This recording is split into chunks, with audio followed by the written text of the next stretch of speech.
Shkalim, Daf Zain Amoud Bet, bonjour. Aujourd'hui, nous allons continuer l'histoire de Rabbi Yochanan. Rabbi Yochanan s'était mis en colère contre Rabbi Eliezer. On a essayé, parce qu'il n'avait pas dit bonjour, parce qu'il s'était sauvé de lui, parce qu'il disait des dynimes qu'il avait appris de Rabbi Yochanan et il ne disait pas en son nom. Alors il n'était pas content. On a essayé d'apaiser Rabbi Yochanan, on n'a pas réussi. Alors on va continuer. Troisième ligne avant la fin. Nichnesu lefanav Rabbi Ami et Ravasi. Rabbi Ami et Ravasi sont venus pour l'apaiser.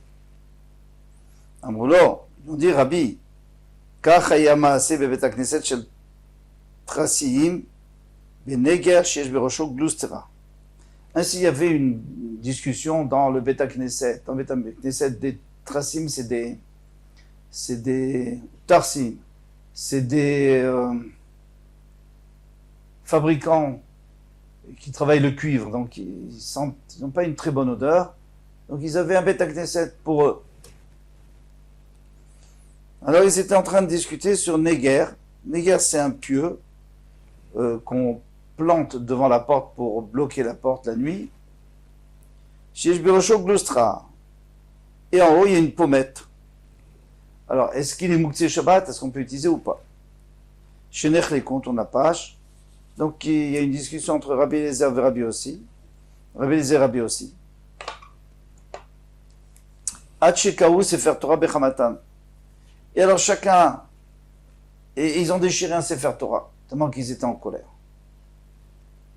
Karous al-Kata, tu crois vraiment qu'ils ont déchiré intentionnellement? Mais non, et la Génikra, Sefer Torah. Pourquoi? Parce que chacun cherchait une preuve dans le Sefer Torah, ils ont tiré chacun de leur côté, puis il s'est déchiré.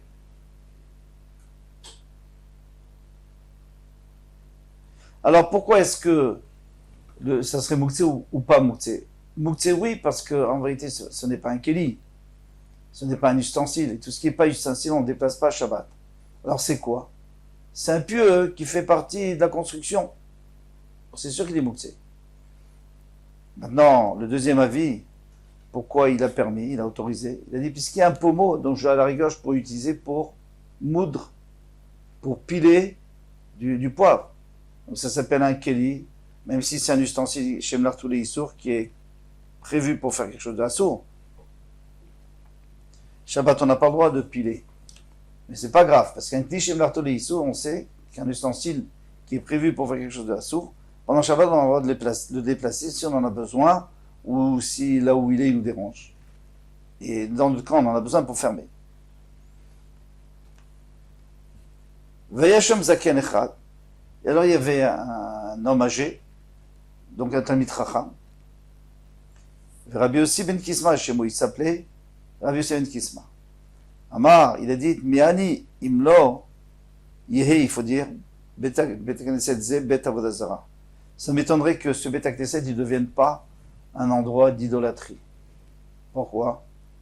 Parce que tout celui qui se met en colère, c'est comme s'il fait Avodah Zara. Donc déjà, ça a commencé ici. L'Avodah Zara, ça va aussi mal se terminer. Pourquoi celui qui se met en colère, c'est comme s'il fait Avodah Zara? Parce qu'il ne reconnaît pas que c'est Hachem qui lui a envoyé le malheur, qui lui a envoyé cette personne pour lui faire du mal. Et il s'énerve contre lui. Le Chazar, Amar, alors Rabbi Yochanan dit, mais non, ça n'a aucun rapport, parce que eux, ils ont voulu lui faire une allusion, lui faire comprendre que quand on s'énerve, ça ne vaut pas le coup. Regardez ce qu'il a dit Rabbi Yossi ben Kisma, parce qu'il s'était énervé. Alors, il vaut mieux pas s'énerver avec Rabbi Eliezer. Alors il a dit, mais non, Chazar Amar, il dit, je ne suis pas d'accord avec vous. Chavrin, mechavre. Là-bas, il s'agit de deux chaverim qui se disputent. Alors, il n'y a pas lieu de s'énerver. Qu'est-ce qu'il y a? Pas besoin de t'énerver. Dis ton avis, écoute le sien. Mais moi, Rabbi Eliezer, c'est mon talmid, c'est autre chose. Il mérite que je m'énerve. Nichnas lefanav Rabbi Yaakov bar Hillel. Rabbi Yaakov bar Hillel est rentré devant Rabbi Yochanan pour l'apaiser. Amarlé lui a dit, Ktiv, il est écrit, Kasher tziva Hashem et Moshe avdo. Comme Hashem a ordonné à Moshe, à son Moshe, son serviteur, Ken tziva Moshe et Yoshua, Yoshua a ordonné, Moshe Rabbeinu a ordonné à Yoshua. Alors, je vous lis la fin du passage qui n'est pas là. Ken asa Yoshua, ainsi a fait Yoshua, lo isir davar mikol asher tziva Hashem et Moshe, il n'a rien enlevé de tout ce qu'Hachem lui a dit. Pourquoi allonger tellement? On a compris que Hachem a ordonné à Moshe Rabbeinu, et Moshe Rabbeinu a ordonné à Yoshua ben Nun. Qu'est-ce qu'il y a maintenant? Eh bien, tout ça, c'est pour nous dire, attention, ainsi a fait Yoshua, et tout le monde a réalisé que c'était Moshe Rabbeinu qui lui avait dit. Lo isir, il n'a rien enlevé de ce que lui a dit Moshe Rabbeinu, c'est-à-dire que tout le monde réalisait. Comment est-ce que les gens peuvent réaliser? Comment ils peuvent réaliser que ce qu'il est en train de dire et c'est en train de faire, c'est Moshe Rabbeinu qui lui a dit? Il ne va pas. Est-ce que chaque parole que Yoshua s'asseyait et enseignait, Ayomer Ken Amar Moshe, il disait ainsi a dit Moshe Rabbeinu, c'est pas possible, il ne peut pas sans arrêt dire ça. Et là, en vérité, il pourrait le faire. Mais si le Passouk a rallongé pour te dire que tout le monde a deviné, c'est qu'il ne l'a pas dit. Il a Yoshua Yoshev et Doresh Veodim Akol Shatorah Shel Moshe. Yoshua, lui, il faisait la dracha, il ne disait pas c'est Moshe Rabbeinu qui l'a dit. Et tout le monde sait qu'il n'y a personne d'autre qui a dit. Moshe Rabbeinu. Eh bien ici aussi, Afata Eliezer et Afata, même dans ton cas, Eliezer Yoshev et Doresh, c'est vrai que Rabbi Eliezer, lui, il est en train de faire des drachot, dans le Beth Midrash, Vakolodim Shatorah Shel Achi. Tout le monde sait que c'était son rave dans tout ce qu'il dit, c'est le Torah, bien sûr, il n'a pas inventé. Amar Lahem, alors il a dit aux autres qui avaient essayé d'apaiser, qui n'avaient pas réussi, eh bien, ma en aten yodim neratzot keben ide chaverenu. Pourquoi est-ce que vous ne savez pas m'apaiser comme le fils de Idé? Parce que c'était Rav Yaakov Baridé. Il dit comme le fils de Idé, notre Rav. Parce que Rav Yaakov c'était son tamid, mais Idé c'était de sa génération. C'était un chacham de sa génération. Rabbi Yochanan Maïkoulé demande à Gemara, mais pourquoi Rabbi Yochanan s'est tellement énervé? Qu'est-ce qu'il y a? Moi, Rabbi Eliezer, il a dit des choses, il n'a pas dit en son nom, mais voilà. Qu'est-ce qu'il y a? Qu'est-ce qu'il y a dans le ciel? On sait bien que c'est lui, c'est Rabbi Yochanan qui l'a dit. Des bae d'imroun shmata mishme, parce qu'il voulait qu'ils disent en son nom. Pourquoi? David bikesh alei arachamim. David, il a même prié à Kadosh Baruch Hu pour qu'on dise en son nom. C'est Chidushim, David Amelech a dit beaucoup de Chidushim, beaucoup d'alachot. Je n'ai marre comme il est dit, Agora be'olecha olamim, je veux résider, je veux vivre dans ton well, c'est-à-dire dans ton Beth Midrash pour toujours. Et Chesed be'seter kanfecha, c'est là, je veux être constamment sous tes ailes. Demande la Gemara vechi alta al da'ato shel David sheyechai vekaim olamim. Est-ce qu'il s'imagine qu'il va rester au Beth Midrash pour l'éternité? Mais depuis Adam Arishon, c'est fini, il n'y a plus personne qui vit pour l'éternité. Ainsi a dit David devant Hachem, j'aurais beaucoup aimé que les gens répètent ce que j'ai dit dans le Beth Knesset, par exemple les Teilim, ou Beth Midrashot et l'Alachot que j'ai dit.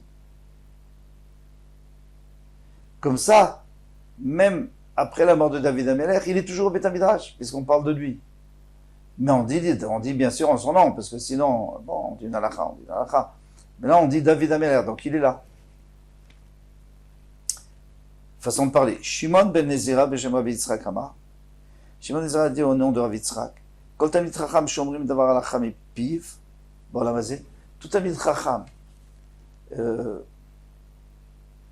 dont on dit un Dvar Torah en son nom, dans l'Olam Hazé, et lui, il n'est plus là, Nifta. Sfatav rochashot imo bakever. Ses lèvres bougent dans le kever, dans la tombe. Ça veut dire que lui, il parle aussi dans la tombe, il vit dans la tombe. C'est difficile à comprendre. Pourquoi?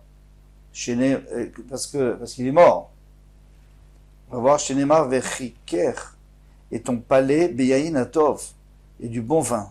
Dovev Sifte Yeshanim, et qui fait bouger les lèvres Yeshanim, pardon. Les gens qui dorment, qui sont allongés, qui sont morts. Ma commercial Anavim, c'est de manière que cette caisse dans laquelle il y a des raisins et qu'on va presser, Kilvan Shemaniach Adam Etzvaolav, dès que quelqu'un pose son doigt dessus, Miad Dovev, d'un seul coup il y a des bulles et il y a du vin qui sort. parce que les raisins sont déjà mûrs. Av siftoten shel tzadikim, de la même manière, les lèvres des tzadikim, qui vont shofrim dvar halacha mipiem, lorsqu'on dit une halacha que eux ont dit, mipiem shel tzadikim, de leur bouche, siftotem ochashot yimayim bakever, leurs lèvres bougent dans le kever, ma'ana eli imlo, demande à Gemara, alors à quoi ça sert? Il ne peut plus rien faire, il est mort. Même disons qu'il dit aussi le Dvar Torah en même temps, mais quelqu'un qui est mort, c'est fini, il ne peut plus emmagasiner des mitzvot, c'est fini. Banizirama, qui a né des châtés kunditon, c'est comme si quelqu'un qui a bu du vin, kunditon c'est du vin avec du miel, avec du poivre, c'est très bon. Eh bien, celui-là, ou alors, Ravitsra Kamar Be'adin des châtés chamiratik. Par exemple, quelqu'un qui aurait bu du vieux vin qui est très, très fort. Afal vient des châtés bien qu'il a bu depuis longtemps. Il a fini de boire. Tama Bepoumé. Le goût, il reste dans la bouche. C'est très fort. Alors, la même chose. Même si maintenant il ne peut plus étudier, mais ça reste encore le plaisir parce qu'on en dit en son nom. Rav Gidalama, Rav Gidalama, Omer Shmoa Beshem Omra, celui qui dit une halakha au nom de celui qui l'a dit, une halakha ou une gemara ou une mishnah, Yirebal Shmoa Kilov Omed Lenegdo. Il faut qu'il s'imagine dans son imagination qu'il a la personne devant lui. Quelqu'un qui parle, qui dit un chidouche au nom de son rave, il doit avoir son rave devant lui. Pourquoi c'est comme ça? Chez Neymar, Ar Betselem Italechish. Un homme, il doit avancer avec l'image de son maître. Alors, on va quand même expliquer. Si moi, je veux dire une chose, je veux dire une halakha, un chidouche, et je répète ce que j'ai entendu de mon raf, je risque de faire des erreurs, je risque de ne pas être clair, je risque de ne pas dire exactement ce qu'il a dit. Mais si je le vois devant moi, alors ça me rappelle exactement que lui, il n'aurait pas dit. On voit, lorsqu'on remémore notre raf, eh bien, on s'imagine qu'il n'aurait certainement pas dit ça, donc c'est une erreur, attention, pas faire d'erreur.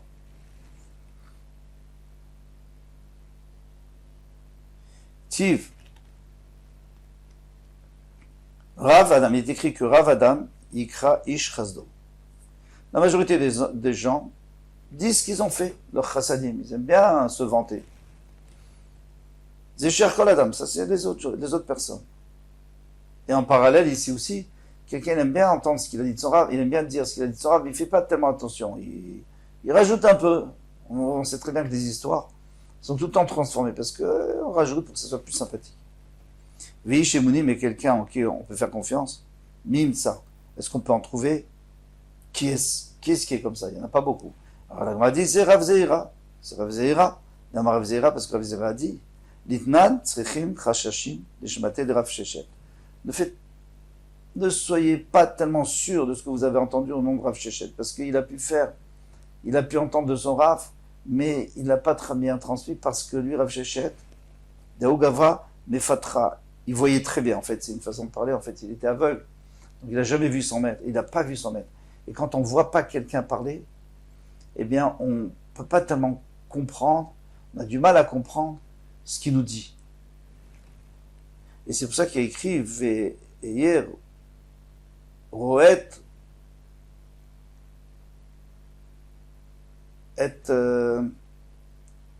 Borecha, il faut que tu vois ton maître.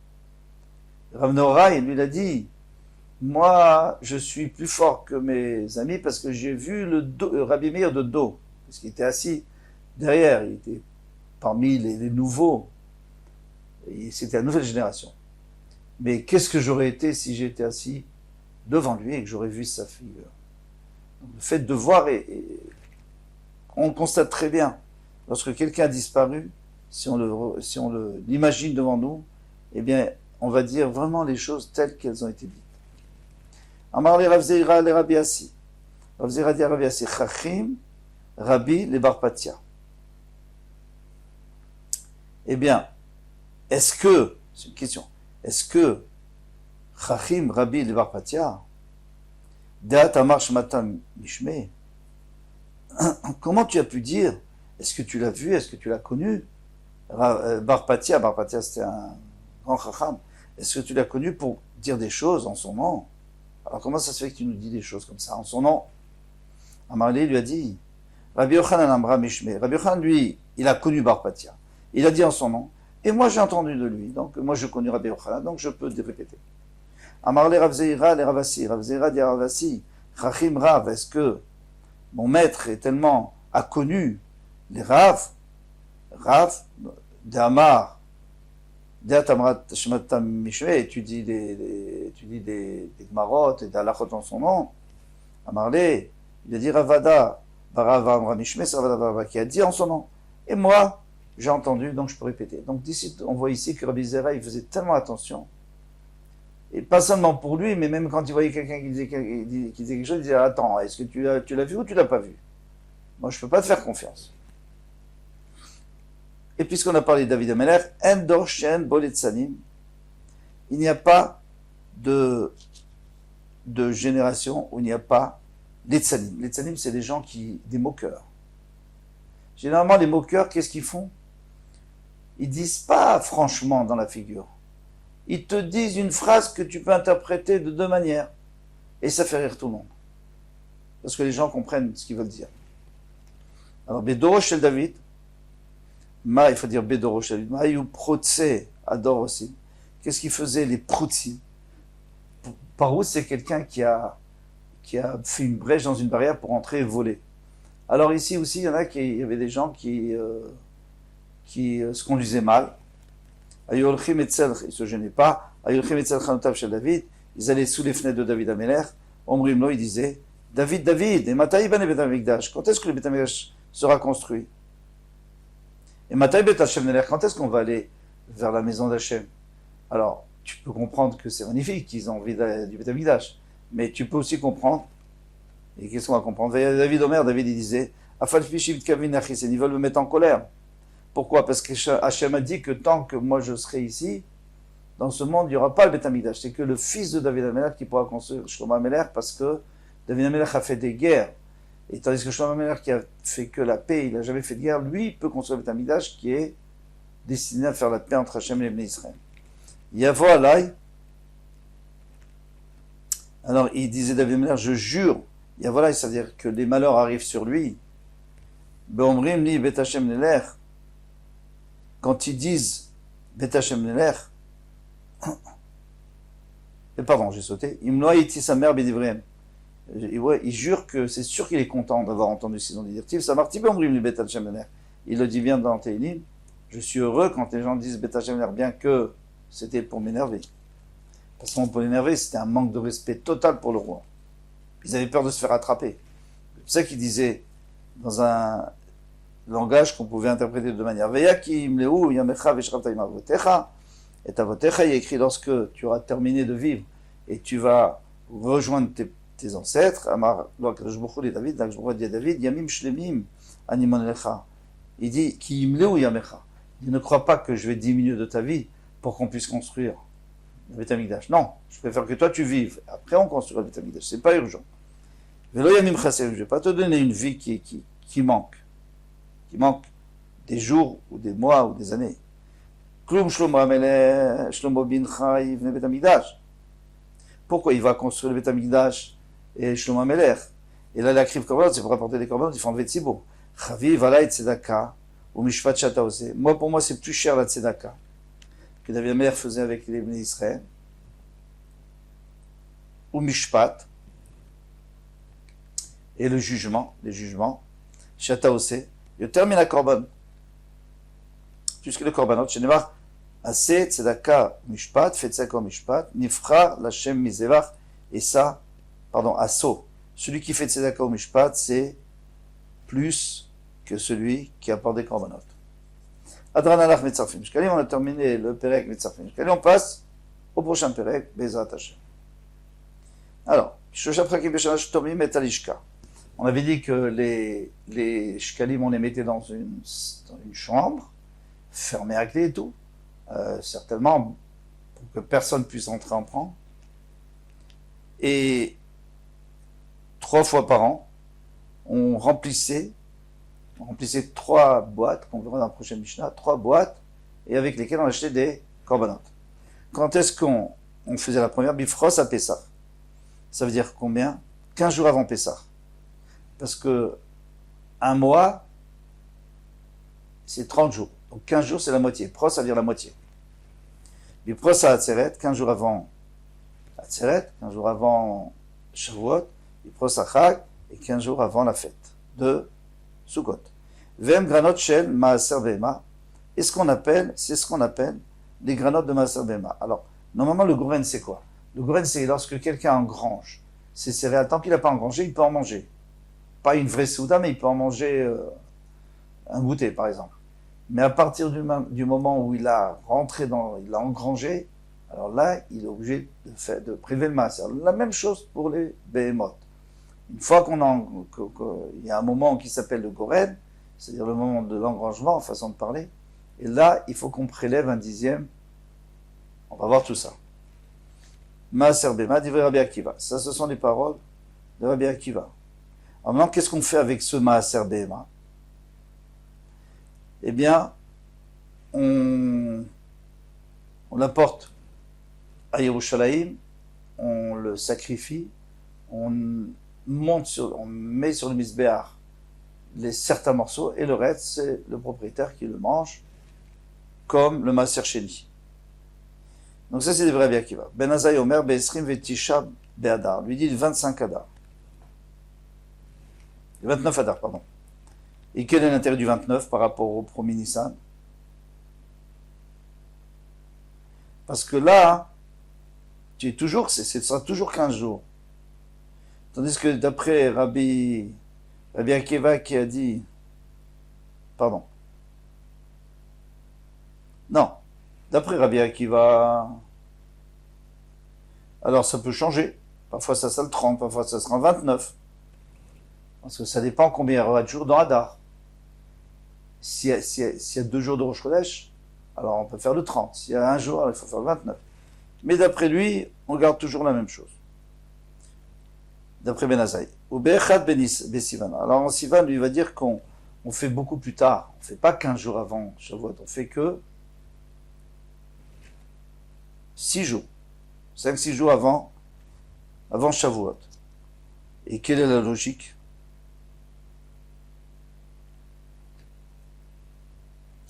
C'est que nous, pourquoi est-ce qu'on fait juste avant la fête? Pourquoi juste avant la fête, on prélève le Maaser Behema? Parce que les gens ont l'habitude d'attendre. Normalement, on aurait le droit de manger des Behemoth ou les vendre avant de prélever le Maaser. Parce que le Goren, c'est-à-dire quand on a fixé, les Chachamim ont fixé qu'il faut prélever, alors là, il faut prélever un dixième.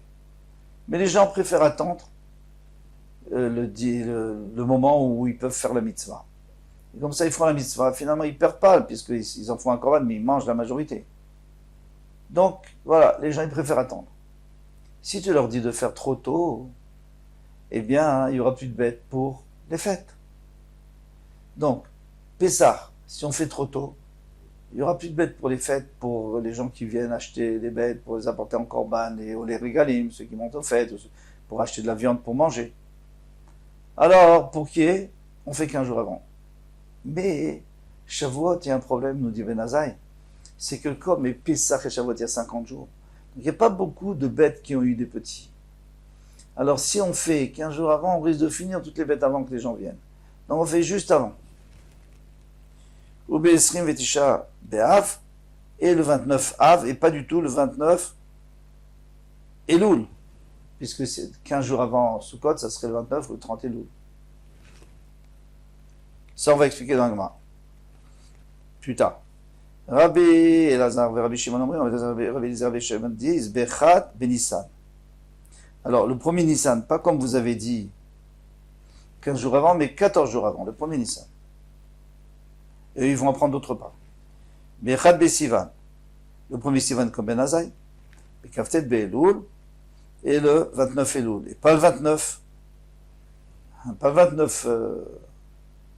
Av. 29 Elul, c'est-à-dire juste avant Rosh Hashanah.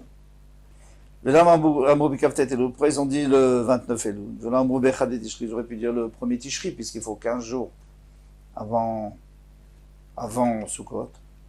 Yeshu Yom Tov, parce que c'est Yom Tov. Et Charles a servi Yom Tov. Et on n'a pas le droit de prélever le Maaser pendant Yom Tov. Pourquoi? Pourquoi on ne peut pas prélever le Maaser? Alors nous dit le Rambam, parce que on faisait passer les bêtes. On les mettait dans un enclos, il y avait une petite porte, il y en a une qui sortait une après l'autre, et la 10e, on mettait une trace de peinture rouge, et ça, on n'a pas le droit de peindre pendant Yom Tov. Et autrement, il n'y a aucun moyen, parce qu'elle risque de se perdre avec les autres, et on aura des gros problèmes, de sfécote et tout. Donc voilà, donc c'est pour ça que c'était interdit. En réalité, on peut très bien demander, mais en Mekachim, on n'a pas le droit de Mekadesh, une Behema pendant Yom Tov. C'est écrit Mefouach dans la Mishnah dans Betsa. Il y a des très difficiles. Ça reste Betsa et Chiyun. Difficile de trouver une réponse. Donc on pourrait dire aussi que c'est à cause de ça. Les Fichar Ekdimo, les Bekaftet Elul, c'est pour ça qu'on a avancé au 29 Elul. Pardon. Rabbi Avaou dit Kolen Netnan. Chaque fois qu'on a enseigné pras, c'est-à-dire pras, palga c'est la moitié. Palga de la médium kodem le moed chez Dorshim bilchotav. Alors pourquoi tu me dis que la moitié de Pessah, la moitié de Shavuot, la moitié de Sukkot? Quel rapport? C'est 15 jours avant. Parce qu'il y a une halakha qu'il faut parler des ilchot Pessah 15 jours avant. Avant la fête, il faut déjà apprendre la halachot, il faut les enseigner, il faut poser des questions, etc., etc. Donc on est déjà dans la fête. Alors quand on dit la moitié, c'est 15 jours. Ven Granot. Alors on avait dit qu'il y a 3 époques que là où on prélève les animaux, on prélève 1 sur 10, et ça s'appelle Goren, parce que c'est comme si on engrangeait les animaux à ce moment-là. Am Rabbi Yochanan dit Mipne Shen Pirkeleda. Alors lui, tout simplement, parce que c'est les moments où elle met bas. Les moments où elle met bas. Donc, il y a 3 époques dans l'année où elle met bas. Alors, la première époque, c'est le début de l'hiver. Le début de l'hiver, en plein hiver peut-être pas, mais au début de l'hiver. Donc, on attend Nissan pour prélever cela pour le Beth Amikdash, pour qu'il y ait des animaux au Beth Amikdash. Ensuite, il y en a qui sont précoces et qui mettent, par rapport à l'été, il y en a qui mettent bas au début du printemps, c'est-à-dire pendant Pessah, ou après Pessah, donc, avant Shavuot, on prélève. Et ensuite, il y en a qui sont plus tard, et qui mettent bas beaucoup plus tard, et alors c'est jusqu'à la fin de l'été. En Elul, fin d'Elul. Ravacha v'Rav Tanchou b'Achia, b'Shem Rabbi Yehoshua ben Levi. Ils ont dit au nom de Rabbi Yehoshua ben Levi, Kedesheti Abema Metsuel le régler, pour que la bête soit prête pour ceux qui montent à la fête. Est-ce qu'il y a des animaux à acheter? Amrav Yudan a dit, Shelo Yavo, il est Baltacher. Il ne faut pas qu'il en arrive à Baltacher. Baltacher, ça veut dire que si moi je m'engage à apporter quelque chose, au Beth Amikdash, je dois le faire. Alors j'ai un certain temps pour le faire. Maintenant, si on me dit de le faire longtemps avant la fête, alors ça va sortir de mon esprit et je ne vais pas l'apporter à la première fête. Et après, je vais être paresseux ou je vais encore oublier.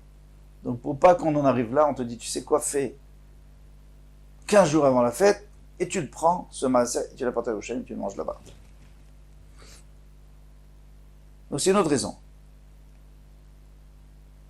Amar Rav Yosa a dit, Kol hamaché tivlo over baltacher, tout celui qui laisse du tevel, ça veut dire du tevel.